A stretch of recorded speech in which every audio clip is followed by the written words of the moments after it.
శివరాం ప్రసాద్. ముందుగా SSRK YouTube channel కు స్వాగతం, సుస్వాగతం. ఈ రోజు మనం ఈ వీడియోలో 6వ తరగతిలో ఉన్నటువంటి కవి పరిచయాల గురించి పరిశీలిద్దాం.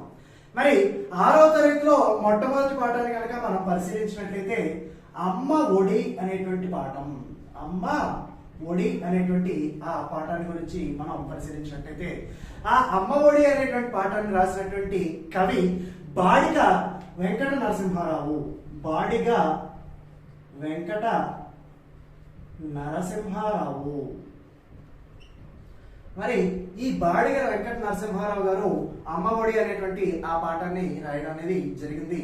ఆయన యొక్క కాలాన్ని కనుక మనం పరిశీలించినట్టయితే 15/8/1913, 15/8/1913 నుంచి 6/1/1994, 6/1/1994 వరకు ఆయన యొక్క కాలంగా మనం చెప్పుకోవచ్చు. మరి ఆయన యొక్క జన్మస్థలం కనుక మనం పరిశీలించినట్టయితే కృష్ణా జిల్లాలో ఉన్నటువంటి కౌతరం అనేటువంటి గ్రామం, కృష్ణా జిల్లాలో ఉన్నటువంటి కౌతరం అనేటువంటి గ్రామంలో ఆయన జన్మించడం అనేది జరిగింది. ఆయన యొక్క రచనలు కనుక మనం పరిశీలించినట్లయితే బాల రసాలు, అలాగే పాల బడి పాటలు. ఈయన యొక్క రచనలన్నీ కూడా బాలలకు సంబంధించినవి ఉంటాయి. పాల బడి పాటలు, బాలరసాలు, పాల బడి పాటలు, అలాగే ఆవు హరిశ్చంద్ర,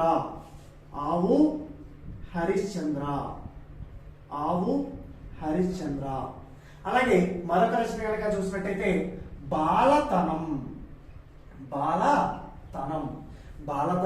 అలాగే చిన్నారి లోకం. మొత్తం కూడా చిన్నపిల్లలకి సంబంధించినవి ఉంటాయండి. చిన్నారి లోకం, బాలరసాలు, అలాగే బాలతనం, పాల బడి పాటలు, అలాగే పూల బాలలు. అలా మొత్తం కూడా ఈయన యొక్క రచనలు మొత్తం కూడా బాలల మీదే ఉంటాయి. అలాగే ఋతువాణి అనేటువంటి రచన. బాలరసాలు, పాల బడి పాటలు, ఆవు హరిశ్చంద్ర, బాలతనం, చిన్నారి లోకం, అలాగే పూల బాలలు, ఋతువాణి అనేటువంటి మొత్తం 17 పుస్తకాలు రాయడం అనేది జరిగింది ఈ బాడిగ వెంకట నరసింహారావు గారు. అలాగే ఈయన ఇంకా ఏం చేశారు అంటే కనుక వింజమూరి లక్ష్మీ నరసింహారావు గారు రాసినటువంటి అనార్కలి అనేటువంటి నాటికలో చక్కగా ఆ అనార్కలి పాత్రను ధరించి అనార్కలి నరసింహారావు గారుగా పేరు పొందడం అనేది జరిగింది. అలాగే ఈ బాల సాహిత్యాన్ని ఉత్తమ స్ఫూర్తితో వ్యాప్తి చేయడం జరిగినటువంటి ఈ వ్యక్తి బాడిగ వెంకట నరసింహారావు గారు. అలాగే మరి ఈ బాల సాహిత్యాన్ని వ్యాప్తి చేయడం కోసం అని చెప్పేసి ఆ బాల సాహిత్యాన్ని వ్యాప్తి చేయడమే తన యొక్క జీవిత లక్ష్యంగా పెట్టుకున్నటువంటి వ్యక్తి బాడిగ నరసింహారావు గారు అని మనం చెప్పుకోవచ్చు. ఆ విధంగా ఆయన యొక్క జీవిత చరిత్రను చూసుకోవడం అనేది జరిగింది. ఆ తర్వాత ఉన్నటువంటి పాఠాన్ని అలాగే కవి పరిచయాన్ని గురించి చూద్దాం. మరి రెండవ పాఠం కనుక మనం పరిశీలించినట్టయితే ఆ రెండవ పాఠం, మరి ఈ రెండవ పాఠంలో ఉన్నటువంటి కవిని ఆ కవి పరిచయాన్ని గురించి మనం పరిశీలిద్దాం. ఈ రెండవ పాఠాన్ని కనుక మనం పరిశీలించినట్టయితే తృప్తి అనేటువంటి పాఠం. మరి ఈ తృప్తి అనేటువంటి ఆ పాఠాన్ని రాసినటువంటి కవి గారిని కనుక మనం పరిశీలించినట్టయితే సత్యం శంకరమంచి అని ఆయన, సత్యం శంకరమంచి అని ఆయన ఆ కవి ఈ తృప్తి అనేటువంటి ఆ పాఠాన్ని రాయడం అనేది జరిగింది.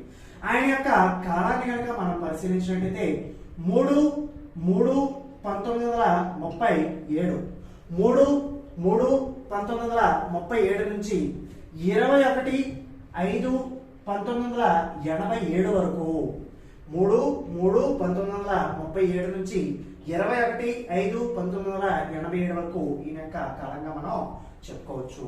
మరి ఆయన యొక్క జన్మస్థలం కనుక మనం పరిశీలించినట్టయితే గుంటూరు జిల్లాలోని అమరావతి అనేటువంటి ఆ గ్రామం ఈ సత్యం శంకరమంచి గారి యొక్క జన్మస్థలంగా మనం చెప్పుకోవచ్చు.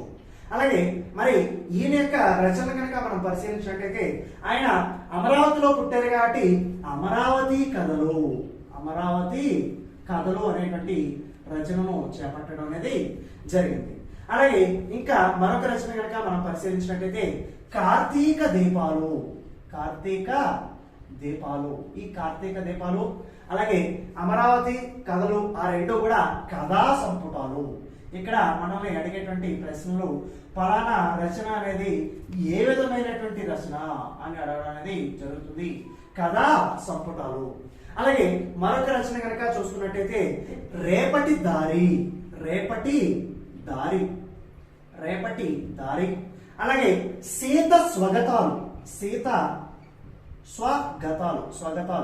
సీత స్వగతాలు.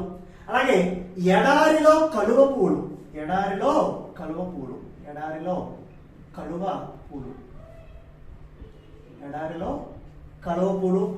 అలాగే ఈ విధమైనటువంటి ఇంకో మరొక రచన కూడా ఉంటుందండి. ఆఖరి ప్రేమలేఖ.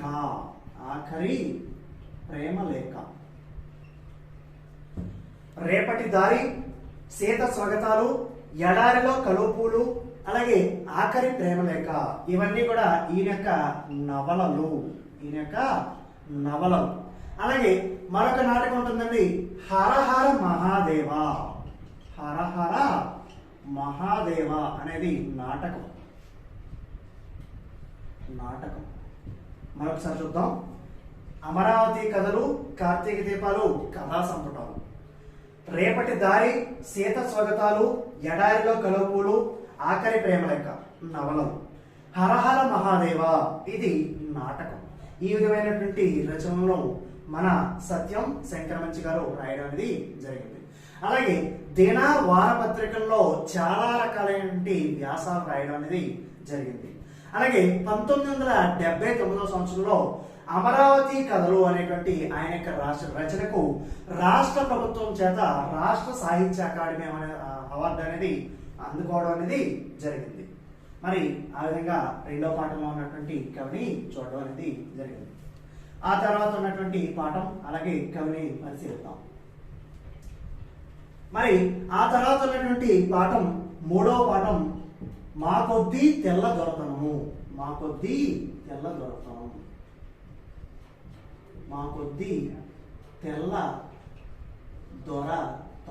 అనేటువంటి ఆ చక్కటి ఒక వ్యయం. మరి ఆ మా కొద్దీ తెల్ల దొరతనం అనేటువంటి రచనను చేసినటువంటి వ్యక్తి గరిమెళ్ళ సత్యనారాయణ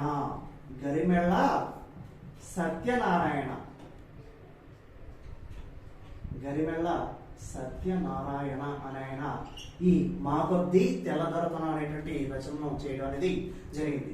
ఆయన యొక్క కాలాన్ని కనుక పరిశీలించినట్టయితే 14/7/1893 14/7/1893 నుంచి 18/12/1952 14/7/1893 నుంచి 18/12/1952 వరకు ఆయన యొక్క కాలంగా మనం చెప్పుకోవచ్చు. మరి ఆయన యొక్క జన్మస్థలం కనుక మనం పరిశీలించినట్టయితే శ్రీకాకుళం జిల్లా నరసన్నపేట తాలూకా గోనెపాడు అనేటువంటి గ్రామం. శ్రీకాకుళం జిల్లా నరసన్నపేట తాలూకా గోనెపాడు అనేటువంటి గ్రామంలో ఆయన జన్మించడం జరిగింది. మరి ఆయన యొక్క రచనలు కనుక మనం పరిశీలించినట్టయితే స్వరాజ్య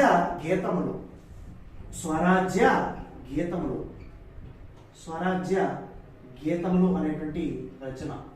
అలాగే మరొక రచన హరిజనుల పాటలు.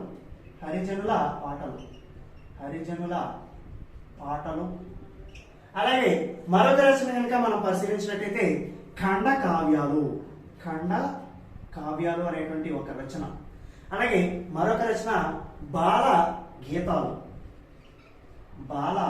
గీతాలు అనేటువంటి రచన. అలాగే మరొక రచన కనుక మనం పరిశీలించినట్టయితే దండాలు భారత మాత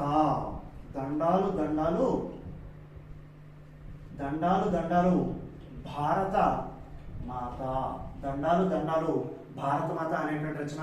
అలాగే మా కొద్దీ తెల్లదొరతనం అనేటువంటి రచనను చేయడం అనేది జరిగింది. స్వరాజ్య గీతములు, హరిజనుల పాటలు, ఖండకావ్యాలు, బాలగీతాలు, దండాలు దండాలు భారతమాత, అలాగే మా కొద్దీ తెల్ల దొరతనం అనేటువంటి రచనలు చేయడం అనేది జరిగింది. మరి ఈయన యొక్క ఇతర విషయాలు కనుక మనం పరిశీలించినట్లయితే దేశభక్తి కథలు రాసినటువంటి, అలాగే అలా దేశభక్తి కథలు రాసి జైలు శిక్ష అనుభవించినటువంటి ఆ వ్యక్తుల్లో ఈయన మొదటి వారు. ఎవరంటే గరిమెళ్ళ సత్యనారాయణ గారు. ఆ విధంగా ఆయన పరిశీలించడం అనేది జరిగింది. ఆ తర్వాత ఉన్నటువంటి కవి చూద్దాం.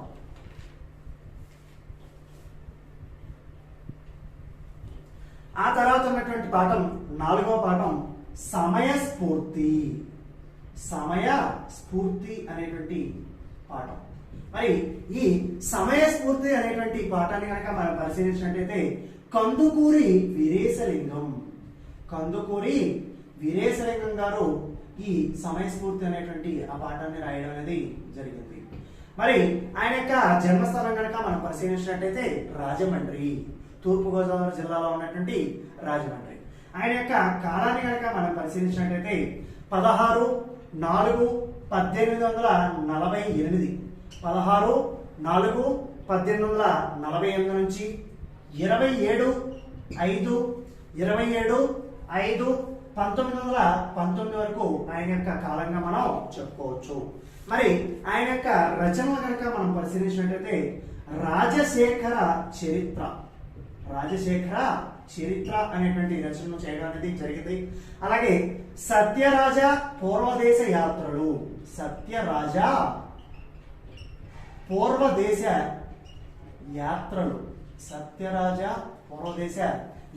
అనేటువంటి రచనలు చేయడం అనేది జరిగింది. అలాగే మరొక రచన హాస్య సంజీవని అనేటువంటి రచనను కూడా చేయడం అనేది జరిగింది. అలాగే ఆంధ్ర కవుల చరిత్ర అనేటువంటి రచన కూడా చేయడం అనేది జరిగింది. ఆంధ్ర కవుల చరిత్ర. అలాగే సతీహిత బోధిని అనేటువంటి రచనలు కూడా చేయడం అనేది జరిగింది. రాజశేఖర చరిత్ర, సత్యరాజ పూర్వదేశ యాత్రలు, హాస్య సంజీవని, ఆంధ్ర కవుల చరిత్ర, అలాగే సతీహిత బోధిని అనేటువంటి రచనలను కూడా ఈయన చేయడం అనేది జరిగింది. అలాగే ఈయన యొక్క బిరుదు కనుక పరిశీలించినట్లయితే గద్య తిక్కనగా పేరు పొందినటువంటి వ్యక్తి కందుకూరి వీరేశలింగం. మరి ఈయన సంఘ సంస్కర్త, అలాగే నవయుగ వైతాళికుడు, విద్యావేత్త. సంఘ సంస్కర్త, నవయుగ వైతాళికుడు, అలాగే విద్యావేత్త అని మనం చెప్పుకోవచ్చు. మరి ఆ తర్వాత ఉన్నటువంటి కవిని గురించి పరిశీలిద్దాం. ఆ తర్వాత ఉన్నటువంటి పాఠం సుభాషితాలు అనేటువంటి పాఠం. సుభాషితాలు అనేటువంటి పాఠం. ఇందులో వివిధ రకాలైనటువంటి శతక కవుల గురించి ఇవ్వడం అనేది జరిగింది. ఇందులో మొదటిగా వచ్చినటువంటి వ్యక్తి నార్ల చిరంజీవి గారు. ఆయన యొక్క కాలం కనుక మనం పరిశీలించినట్టయితే 20వ శతాబ్దం. మరి ఆయన యొక్క రచన కనుక చూసినట్టయితే తెలుగు పూలు అనేటువంటి శతకం, అలాగే తెలుగు బిడ్డ అనేటువంటి శతకం కూడా ఆయనే రాయడం అనేది జరిగింది. తెలుగు పూలు, అలాగే తెలుగు బిడ్డ అనేటువంటి 2 శతకాలు కూడా ఈ నార్ల చిరంజీవి గారు రాయడం అనేది జరిగింది. అలాగే రెండవ కవిని కనుక మనం పరిశీలించినట్టయితే వేమన గారు. మరి ఈ వేమన గారి యొక్క కాలం కనుక పరిశీలించినట్టయితే 17వ శతాబ్దం. ఆయన యొక్క రచన వేమన శతకం అనేటువంటి దాన్ని ఆయన రాయడం అనేది జరిగింది. మరి మూడవ వ్యక్తిని కనుక మనం పరిశీలించినట్లయితే మూడవ వ్యక్తి కరుణశ్రీ జంధ్యాల పాపయ్య శాస్త్రి గారు. కరుణశ్రీ మరి ఆయన ఆధునిక కవి కాబట్టి ఆయన యొక్క కాలం 20వ శతాబ్దంగా మనం చెప్పుకోవచ్చు. మరి ఈయన యొక్క రచన కనుక మనం పరిశీలించినట్లయితే తెలుగు బాల అనేటువంటి